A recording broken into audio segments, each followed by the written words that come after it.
Hi dears, welcome to Icon Learning. ഞാൻ നിങ്ങളുടെ സ്വന്തം ബദൽ സാറാണ്. അപ്പം സോഷ്യൽ സയൻസിന്റെ പരീക്ഷ വരാണ്.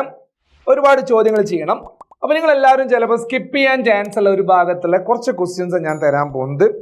പൊതുവെ നമ്മൾ ആ ഭാഗം വല്ലാതെ അങ്ങ് മൈൻഡ് ആക്കലില്ല, പക്ഷെ ചോദ്യങ്ങൾ വരാറുണ്ട്. ആ ഭാഗങ്ങളിലേക്ക് നമ്മൾ കടക്കാൻ പോകണം. കുറച്ച് കാര്യങ്ങൾ മാത്രം. അത് നമ്മൾ പറയില്ലേ, ചോദിക്കാൻ ചാൻസ് ഉള്ള ഭാഗങ്ങളാണ്, പക്ഷെ പിള്ളേർ പഠിക്കില്ല. ഇനി അങ്ങനെ ഉണ്ടാവരുത്. ഞാൻ ഇവിടെ പഠിപ്പിക്കാൻ പോകണം. നന്നായിട്ട് ശ്രദ്ധിച്ച് കേൾക്കുക. ആദ്യം തന്നെ ലൈക്ക് അങ്ങ് അടിച്ചേക്കുക. ഷെയർ ചെയ്യാനുള്ളതൊക്കെ ഷെയർ ചെയ്യുക. സബ്സ്ക്രൈബ് ചെയ്യാനുള്ളത് സബ്സ്ക്രൈബ് ചെയ്യുക. ഇനി മാരത്തോൺ വരാൻ പോവുക, എക്സാം ഒക്കെ വരാൻ പോവുക. പൊളിച്ചെടുക്കേണ്ട മക്കളെ, നമുക്ക് 40 അടിക്കണ്ടേ? ഞങ്ങൾ അതിന് തയ്യാറായിട്ട് ഞങ്ങൾ നിൽക്കുക. നിങ്ങൾ റെഡി ആണെങ്കിൽ സെറ്റ് ആക്കട്ടോ. ഒരു കമന്റ് അടിയിൽ ഇടറേ. Yes, explain water cycle. ജലപരിവൃത്തി വിശദമാക്കുക.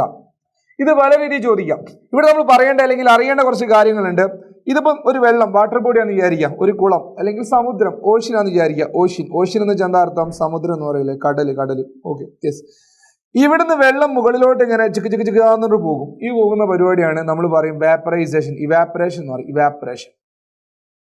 ഇവാപ്പറേഷൻ എന്നുള്ളതിന് മലയാളം ബാഷ്പീകരണം എന്നാണ്. നിങ്ങൾക്ക് അറിയാത്തവരുടെ ആരുമില്ലല്ലോ. ബാഷ്പീകരണം നടന്നിട്ട് വെള്ളം മുകളിലോട്ട് പോകും. ഇതാണ് ആദ്യം അറിയേണ്ടത്.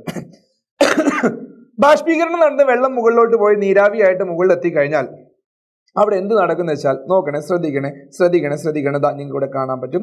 ഇവാപ്പറേഷൻ നടന്നിട്ട് വെള്ളം മുകളിലോട്ട് പോകുന്നത് കാണാൻ പറ്റുന്നുണ്ട്. ഇവിടെ കണ്ടൻസേഷൻ നടന്നിട്ട്, കണ്ടൻസേഷൻ എന്ന് പറഞ്ഞാൽ മലയാളത്തിൽ ഘനീകരണം എന്നാണ് അർത്ഥം. ഘനീകരണം എന്താണ് ഘനീകരണം? മുകളിലോട്ട് പോകുന്നത് വെള്ളം നീരാവിയായിട്ടാണ്. മുകളിൽ എത്തുമ്പം ആ നീരാവി എന്തായിട്ട് മാറും? വെള്ളത്തിന്റെ ചെറിയ തുള്ളികളായിട്ട് മാറും. എന്നിട്ട് അത് മേഘങ്ങളായിട്ട് മാറും, ക്ലൗഡ് അല്ലെങ്കിൽ മേഘങ്ങളായിട്ട് മാറും. അത് നമ്മൾ പറയുന്ന പേരാണ് കണ്ടൻസേഷൻ എന്ന് പറയുന്നത്. മേഘങ്ങളായിട്ട് മാറും. അപ്പോൾ കടലിലുള്ള വെള്ളം മുകളിലോട്ട് പോകുന്നു, ബാഷ്പീകരണം നടന്നിട്ട്, ഇവാപ്പറേഷൻ നടന്നിട്ട്, അത് മുകളിലെത്തുമ്പോൾ ഘനീകരണം നടന്ന്, കണ്ടൻസേഷൻ നടന്നിട്ട് ക്ലൗഡായിട്ട്, മേഘങ്ങളായിട്ട് മാറുന്നു. വേറൊരു രീതിയിലും കൂടെ സസ്യജാലങ്ങളിൽ നിന്ന്, പ്ലാന്റ്സിൽ നിന്ന് വാട്ടർ, വെള്ളം എങ്ങോട്ട് പോകുന്നുണ്ട്? അറ്റ്മോസ്ഫിയറിലേക്ക് പോകുന്നുണ്ട്. അത് ആ പ്രോസസ്സ് നമ്മൾ പറയുന്ന പേരാണ് ട്രാൻസ്പിരേഷൻ എന്ന് പറയും. ട്രാൻസ്പിരേഷൻ മലയാളത്തിൽ സസ്യസേചനം എന്നാ പറയാം. സസ്യസേചനം. ഓക്കെ, ഘനീകരണത്തിന്റെ ഇതാണ് കേട്ടോ. അപ്പൊ ഘനീകരണം നടന്നു, അവിടെ മേഘങ്ങളൊക്കെ ഉണ്ടായി. മേഘങ്ങൾ ഉണ്ടായിക്കഴിഞ്ഞാൽ പിന്നെ അടുത്ത പ്രോസസ്സ് എന്താ? അടുത്ത പ്രോസസ്സ് മഴ വന്നാൽ പോപ്പിക്കുട്ട. യെസ്, ഒരുപാട് മഴ എങ്ങനെ ചെറപ്പറ പെയ്യും.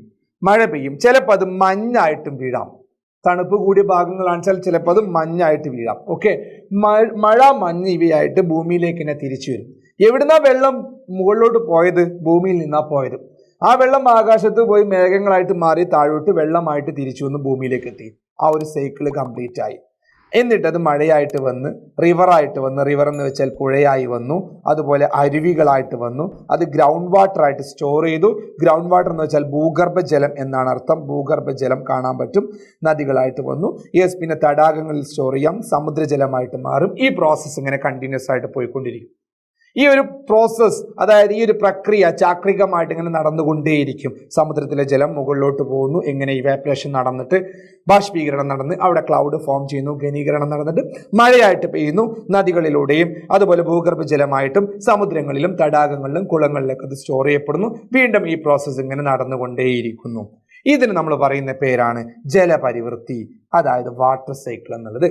ഇനി അത് പഠിക്കാതിരിക്കരുത്, പഠിച്ചിട്ട് പോയാൽ മതി.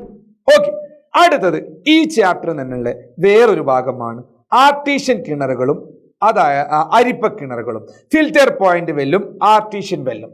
ഇതിന് ഫിൽറ്റർ പോയിന്റ് വെല്ല് വളരെ സിമ്പിൾ ആണ്. ഫിൽറ്റർ പോയിന്റ് വെല്ല് എന്ന് വെച്ചാൽ സാൻഡി ഏരിയ. സാൻഡി എന്ന് വെച്ചിട്ടുണ്ടെങ്കിൽ സാൻഡി എന്ന് വെച്ചാൽ ഈ മണൽ നിറഞ്ഞ ഭാഗങ്ങൾ.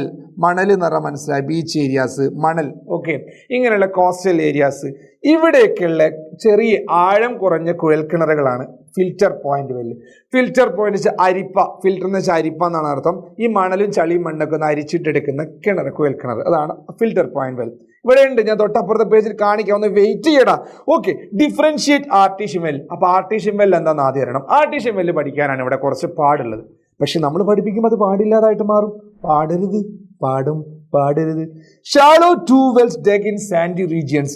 മണൽ നിറഞ്ഞ പ്രദേശങ്ങളിൽ നിർമ്മിക്കുന്ന ആഴം കുറഞ്ഞ കുഴൽക്കിണറുകളാണ് അരിപ്പ കിണറുകൾ എന്ന് പറയുന്നത്. അത് നോക്കണം. അടുത്തത് ആർട്ടീഷ്യൻ വെല്ലാണ്. ആർട്ടീഷ്യൻ വെല്ല് പറഞ്ഞിട്ടേ ഞാൻ പോവുള്ളൂ. ഓക്കെ, ഇവിടെ ഞാൻ പറയാം. പലതവണ ഞാൻ പറഞ്ഞതാണ്, എന്നാലും ഞാനൊന്ന് പറയാണ്. ഇതൊരു കരിക്കാണെന്ന് കൂട്ടാം. കരിക്ക് പച്ച കളറിൽ ഞാനൊരു കരിക്ക് നിറം മനസ്സിലായി, കരിക്ക്. ഈ കരിക്കിനകത്ത് വെള്ളമുണ്ട്. എന്തുണ്ട്? കരിക്കിൻ്റെ വെള്ളം. കരിക്ക് നിറം മനസ്സിലായില്ലേ? തേങ്ങയുടെ കരിക്കിടും. വെള്ളമുണ്ട്. ഇത് വെള്ളം ഇതിൽ നന്നായിട്ട് ഫില്ല് ചെയ്ത് വെച്ചിട്ടുണ്ടാകും. ഫില്ല് ചെയ്ത് മനസ്സിലായോ? നല്ല ടൈറ്റ്ലി പാക്ക്ഡ് ആയിരിക്കും. നല്ല പ്രഷറിൽ ടൈറ്റായിട്ട് പാക്ക് ചെയ്ത് വെച്ചിട്ടാണ്. നമ്മൾ പാക്ക് ചെയ്യേണ്ട, അത് തെങ്ങ് തന്നെ പാക്ക് ചെയ്തോളും, പേടിക്കേണ്ട കേട്ടോ. ഓക്കെ, അങ്ങനെ പാക്ക് ചെയ്ത് വെച്ചിട്ടാണ്. നമ്മൾ ഇവിടെ പെട്ടെന്ന് ഇവിടെ ഒരു ഹോൾ ഉണ്ടാക്കി, ഒരു ഹോൾ ഉണ്ടാക്കുമ്പോൾ പെട്ടെന്ന് ഒരു ഓട്ട ഉണ്ടാക്കുന്ന സമയത്ത് ഇതിനകത്തുള്ള വെള്ളം പുറത്തോട്ടേക്ക് തെറിച്ച് വരും. കാരണം എന്താണെന്നറിയാം? ആ വെള്ളം ഈ കരിക്കിനകത്ത്, ചിരട്ടക്കകത്ത് നല്ല പ്രഷറിൽ, ഹൈ പ്രഷറിൽ നന്നായിട്ട് ജാമായിട്ട് നിൽക്കുകയാണ്. അവിടെ ഒരു ഹോള് വരുന്ന സമയത്ത് അതിനകത്തുള്ള വെള്ളം പുറത്തോട്ട് ഷൂന്ന് ചിരട്ട് തെറിച്ചങ്ങ് വരും. അത് കുറച്ച് വെള്ളമേ ഉള്ളൂ, അതുകൊണ്ട് കുറച്ചേ തെറിച്ച് വരുള്ളൂ. ഒരുപാട് വെള്ളം ഉണ്ടെങ്കിൽ, ഒരുപാട് വാട്ടർ ഉണ്ടെങ്കിൽ ഒരുപാട് വെള്ളം പുറത്തോട്ടേക്ക് തെറിച്ച് വരൂലേ? ഇതാണ് ആർട്ടീഷ്യൻ കിണറിൻ്റെ ഒരു എന്തെന്നുള്ളത് ലോജിക്ക് എന്നുള്ളത്. ആ ലോജിക്ക് നമുക്ക് ഇവിടെ ഒന്ന് പറഞ്ഞു നോക്കാം. യെസ്, ഇവിടെ എന്താ സംഭവം എന്ന് വെച്ചാൽ, മുകളിൽ ഒരു പാറയുണ്ട്, താഴെയും ഒരു പാറയുണ്ട്, 2 റോക്കുകളുണ്ട്, 2 ശിലകളുണ്ട്. ഈ മുകളിലും താഴെയുമുള്ള ശിലകളുടെ റോക്കിന്റെ പ്രത്യേകത എന്താ വെച്ചാൽ, അത് നോൺ പെർമിയബിൾ ആണ്. ഇംപെർമിയബിൾ ആണെന്നും പറയാം. ഇംപെർമിയബിൾ എന്ന് വെച്ചാൽ വെള്ളത്തെ കടത്തിവിടില്ല. ഈ നീല കളറിൽ ഞാൻ മാർക്ക് ചെയ്ത ഭാഗത്ത് കൂടെ വെള്ളം കടന്നു പോകില്ല. നേരെ മറിച്ച് ഇതിന് നടുവിലത്തെ ഭാഗം, ഞാൻ റെഡ് കളറിൽ മാർക്ക് ചെയ്തിരിക്കുന്ന ഭാഗത്ത് പെർമിയബിൾ റോക്കാണ്. പെർമിയബിൾ റോക്ക് എന്ന് വെച്ചിട്ടുണ്ടെങ്കിൽ സംഭവം ഇത്രയേ ഉള്ളൂ: വെള്ളം കടന്നു പോകും, അതിനകത്ത് വെള്ളമുണ്ട്. മുകളിലും താഴെയും വെള്ളമില്ല. അപ്പം ഈ 2 ഇംപെർമിയബിൾ റോക്കിന്റെ ഇടയിലായിട്ട് ഒരു പെർമിയബിൾ റോക്ക്, അതായത് പ്രവേശനീയത, പെർമിയബിൾ എന്ന് വെച്ചാൽ പ്രവേശനീയത ഇല്ലാത്ത 2 ശിലകൾക്കിടയിലായിട്ട് പ്രവേശനീയത ഉള്ള പെർമിയബിൾ ആയിട്ടുള്ള ഒരു റോക്ക് ഉണ്ട്. അതിനകത്ത് വെള്ളമുണ്ട്. അപ്പൊ ഞാൻ ഈ റെഡ് കളറിൽ മാർക്ക് ചെയ്യുന്ന ഈ ഭാഗത്ത് വെള്ളമുണ്ട്. അപ്പൊ നമ്മൾ എന്ത് ചെയ്യുന്നു? ഈ വെള്ളം കിട്ടാൻ വേണ്ടിയിട്ട് മുകളിലുള്ള റോക്കിലൂടെ നമ്മൾ എന്ത് ചെയ്യുന്നു? ഒരു ഹോൾ ഇടുന്നു. മുകളിലുള്ള റോക്കിൽ നിന്ന് താഴോട്ട്, മുകളിൽ നിന്ന് താഴോട്ടായിട്ട് ഒരു ഹോൾ ഇടുമ്പോൾ എന്താ സംഭവിക്കുക അറിയോ? താഴെയുള്ള വെള്ളം മുകളിലോട്ട് തെറിച്ചു പോരും, പുറത്തോട്ടേക്ക് ഹൈ പ്രഷറിൽ പുറത്തോട്ട് പോരും. അതാണ് ഇവിടെ പറയുന്നത്.